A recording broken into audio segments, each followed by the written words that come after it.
and it is a very day after the Pacers lost. Yes. Monday.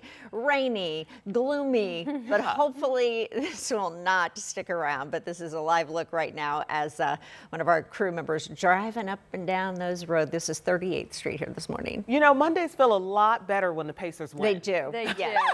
Yes. It's a tough pill to swallow when they lose. And then we got a sprinkle of rain on top. Yeah, so the good news is we're glad you're here. So that's some good news. So that's we right. appreciate that. But also, Lindsay talking about, you know how yesterday we started out super gloomy and rainy Right. as well. And that beautiful afternoon rebound. We might have kind of the same today. I think so. And just holding out past the morning commute. And I know it's a bummer kind of getting out and driving in this. But driving home's going to look a lot better later today. So something to look forward to. And really after today, we're going to settle into a drier stretch with a lot more sunshine. First, want to take you out to Wayne County. This is a look along the I-70 corridor here at State Road 1. The leading edge of this heavy band of rain now making its way into central Wayne County.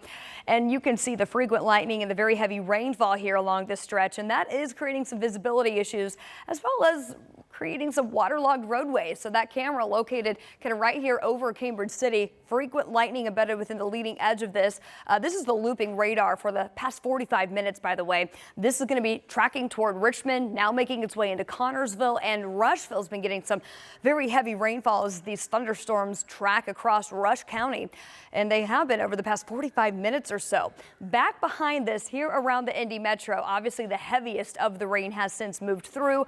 We still have some pretty steady rainfall though, and this is likely going to continue for us through the duration of the morning rush hour. And then even once the rain moves out, we're going to take some time here to kind of dry up our local city streets and our interstate systems. So do be prepared for a wet morning commute. All of this associated with a cold front that's moving through the state this morning. Got a secondary boundary that we're also watching north of us right now. Could prompt another stray shower in our northern counties later tonight. Starting off our day in the 60s.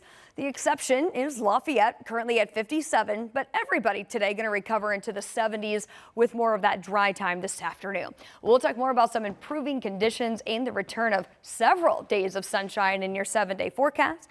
But at 6:02 this morning, we've been keeping an eye on our roadways, and the good news is nothing major that's causing any backups, but we do have some slow travel this morning here on the near south side. This is going to be in that construction zone where we've got some traffic flow pattern changes, including a ramp that is now currently blocked, part of this big construction zone along I-65 in between 465 and the South Split. This is looking north toward Raymond Street here on the near south side.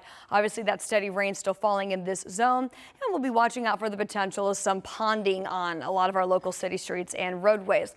As of right now, again, no issues from a major delay or an accident standpoint, but again, just a quick reminder that this ramp is now closed 65 northbound to Keystone Avenue. Your alternate route would be to utilize that Raymond Street exit to get to Keystone Avenue. Guys?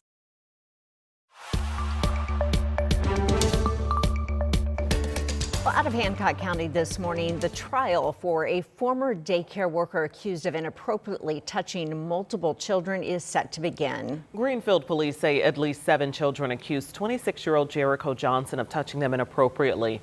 He is charged with multiple felonies, including a felony 1 charge because several of the victims are under 12 years old.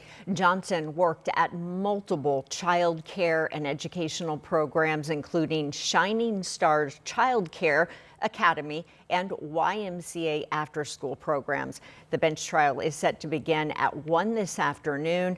We have a resource and more information about this case as it unfolds today at WTHR.com. And this morning, police reports say a 16-year-old is under arrest this morning. Yeah, this after shots fired at a grocery store on the near north side. IMPD was called to the Kroger on East 16th Street about possible shots fired in the parking lot. Nobody was hurt, but the windows were damaged and the store had to close for today. Well, we are trying to learn more about a large fight breaking out at an Avon restaurant over the weekend. Avon police tell us around 10 Saturday night, they got the call about this large argument or altercation involving multiple people. Officers and deputies with the Hendricks County Sheriff's Department responded. They found multiple people injured when they arrived. Police say no one was stabbed or shot, but they are collecting any videos or information surrounding that incident. And this morning, we are getting a new look at how Indiana children are comparing to others in the country. Yeah, it is the Annie E. Casey Foundation report. It was released overnight. We're learning kids in Indiana are doing better in our state than before. Anna Chalker is in studio. I've been looking over this report and breaking it down for us this morning. It sounds like some good news. Really is. Let's start with that. The good news, kids are improving in Indiana. That's what we like to see. But we do know there are some areas that have some struggles where the state did not see a lot of change. So according to the Kids Count data book, Indiana moved up 2 spots in overall well-being, ranked at 25th this year. And this ranking can be broken down into 4 areas: economic well-being, education, health and family, and community. This year, the state earned the highest ranking for economic well-being and education in over a decade, both ranked at 11. And the state only ranked 2 places higher than last year for health, and then for family and community, that ranking stayed the same. And the Indiana Youth Institute says these rankings help them understand what the children of Indiana need to succeed. The rankings are really that reminder of while we're seeing real gains in key areas and we want to celebrate those and keep those going and keep the momentum, we must also continue to focus on what works and really be clear-eyed about those areas where we're struggling.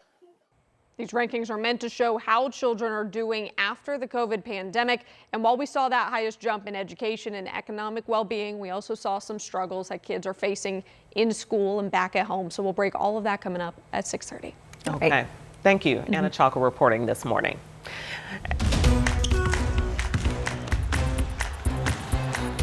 And the Pacers are coming back to Indianapolis, tied with Oklahoma City in the NBA Finals, 1-1. The Blue and Gold lost a tough one last night, 123-107. Our Dominic Miranda and Eli Gain have more from Oklahoma City this morning, and also how this game quickly got away from the Pacers. Welcome back inside the Paycom Center here in Oklahoma City. The Pacers losers of Game 2, 123-107. It's a tied series. We kind of went through what went wrong in Game 2, but Eli, you're tied up. You're going back home. You always play better at home, and Gainbridge is going to be raucous. So a lot of things to work on, but feeling good if you're the Pacers too, a little bit. If you were to enter this series and you were to say, if you take one of these games, you're tied up at 100 times out of 100, you're going to be like, give me that every single time. Overall, going back home, you have home court advantage if you look at it in the overall scheme of things. So you got to feel good, big picture. But yeah, just small picture in Game 2, not so much. Yeah, it wasn't a great performance, and all the Pacers will tell you that. Of course, check out our WTHR Plus sound there. But we talked to several different Pacers players. They know the importance of being back home at Gainbridge Fieldhouse. And look, there's a lot to work on, but feeling good for Game 3. Not happy with how the game went today, and that's it. We just gotta turn the page, focus on Game 3. That's the biggest game of the year. We just gotta go out there, go back home. Our fans, obviously, I know they're super excited to have us, and we're excited to be back, our home arena with our home fans, and just ready to compete, play hard, and so that's our focus. We gotta, as hard as this one is, we just gotta move on to the next. We have the best fans in the country, so can't wait to play in front of them. Need their energy, and we're just gonna learn from these past 2 games and get better. All we can do is just learn from our mistakes and get better. But we can't wait to get into Gainbridge, get in front of our fans. We got one, so we got one. Get to go back and play in front of our fans at Gainbridge.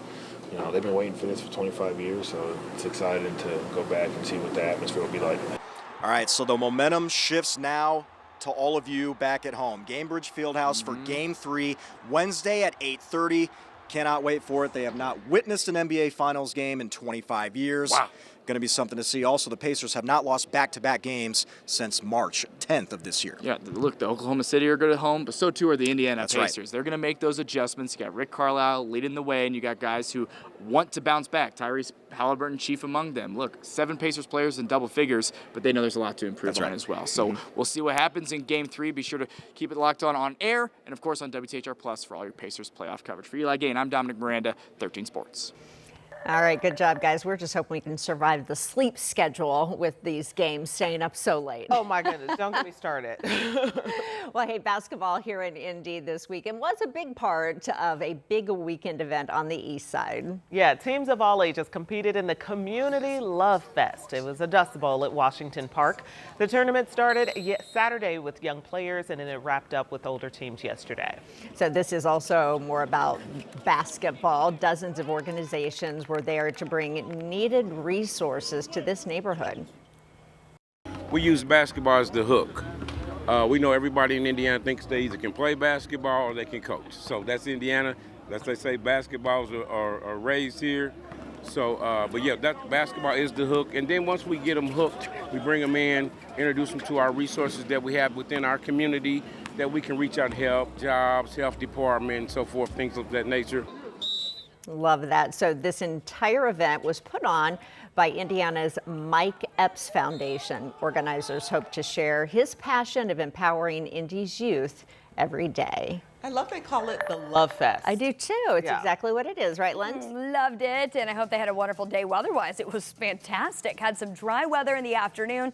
We're going to have that again today, even though it doesn't really look like it outside right now. It's a live picture along the I-70 corridor near State Road 1 over in Wayne County. Got some heavy rain as well as some lightning in the vicinity there. We're going to be talking about when this round of shower and storm activity moves out and some improvements move in for the rest of your work week.